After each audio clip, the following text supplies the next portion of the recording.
Опасно, конечно, вы что, дорогая? Тут вообще страшно ходить. Под ногами каша и гололед, над головой огромные сосульки. Оттепель встречает нависшей угрозой. На углу прошла, не посмотрела, по мне пух. Скорую вызвали люди, я в обморок упала. Безобразно у нас. С крыши сбрасывают, и сугробы вот такие, по ним ползаем. Стараемся по краешку идти, подальше от крыши. Кидать можно. Все, начинаем работать. Альпинисты работают практически круглосуточно. Одна бригада успевает очистить пару домов в день. Провожать зиму они еще не собираются. Снега хватает в этом году, особенно же погода сейчас меняется. То плюс, то минус. Наледи очень много и снега. Стой, не кидаем. Жильцы не без помощи пробиваются сквозь сугробы, а этого мужчину едва не накрыло лавиной. Видео из Зеленодольска. Он успел спрятаться под козырек.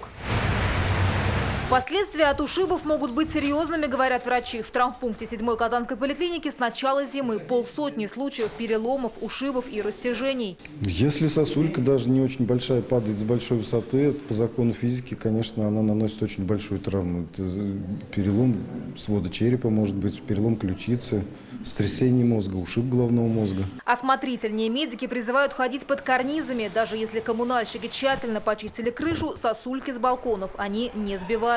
Если ваш балкон выходит на пешеходную зону, как, например, вот здесь, на улице Восстания, очищать его от сосулек должны вы сами. По жилищному законодательству балкон не относится к общедомовому имуществу. И если человек пострадает и через суд докажет, что та сосулька упала именно с вашего балкона, отвечать будет сам собственник.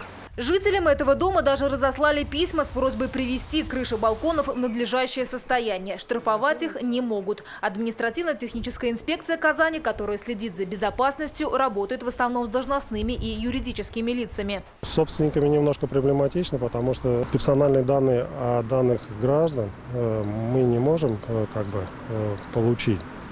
Но просим всех жителей, которые имеют такие балконы, обеспечивать данную работу самостоятельно для того, чтобы обеспечить безопасность граждан. За сосульки на крыше этого дома по Салимжанова, 19, ответит уже председатель ТСЖ. Несвоевременная очистка кровель – самое частое нарушение, которое фиксируют сегодня инспекторы. Всего же с начала зимы в Казани составлено более 300 протоколов, в основном на управляющие компании и владельцев коммерции. Анна Городнова, Алмаз Зейдинов, ТНВ, Казань.